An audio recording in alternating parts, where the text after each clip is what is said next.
concept. You know this concept, right? We call them, if you recall that, we call them, yeah, related goods. Related goods. Thank you very much. Substitutes and complements. But substitutes and complements in consumption. So it simply means that if two goods are substitutes in consumption, you will use one in place of other one. If two goods are complements in consumption, they will go together. So let's say that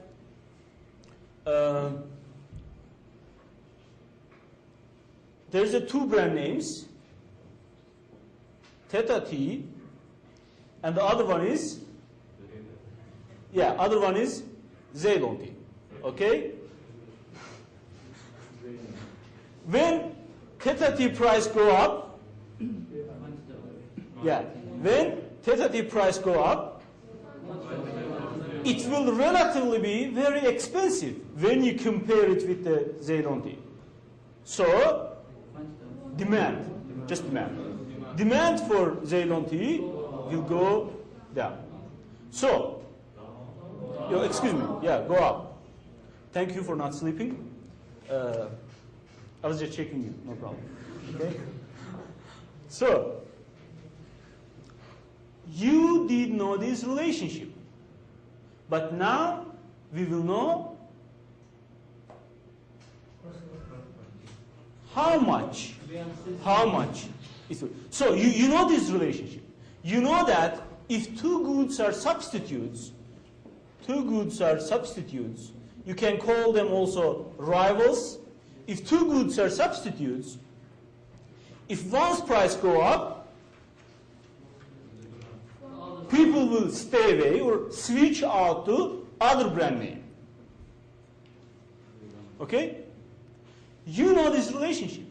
You know the direction of relationship.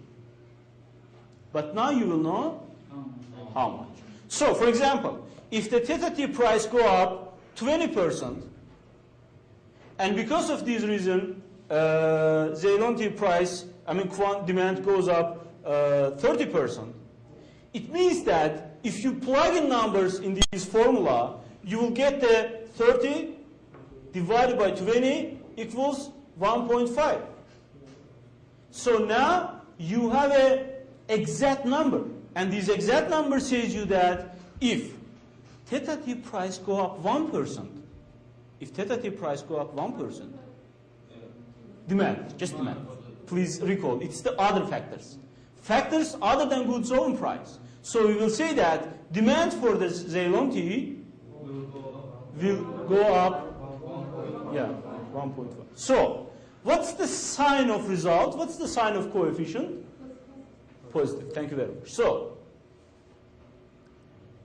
when we calculate price elasticity of demand, result was always negative. Why? There were inverse relationship between quantity of a good demanded and price. So we took the absolute number of the price elasticity of demand, and then we make interpretation on it. But the sign of the price elasticity of demand is very important. Why?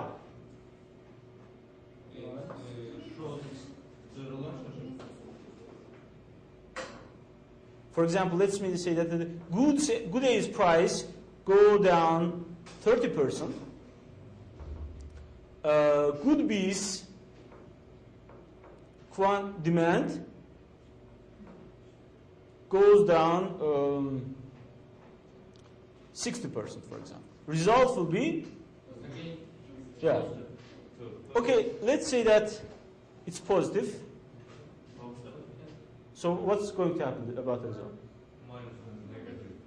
Minus. Thank you very much. So, excuse me? So, what I want to say that is that,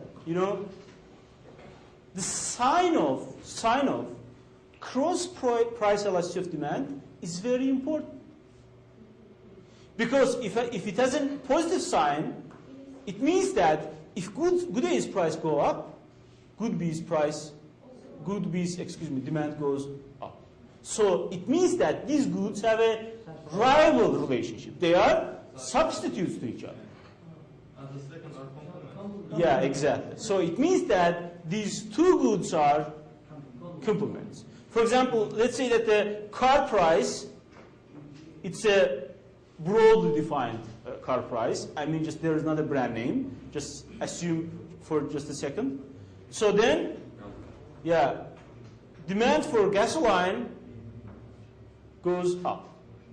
So it means that people will start to buy more car, and the more car you have, the more gasoline you need. So we call these goods complements in consumption. It's very important. Because there's complements in production also, substitutes in production also. Anyways,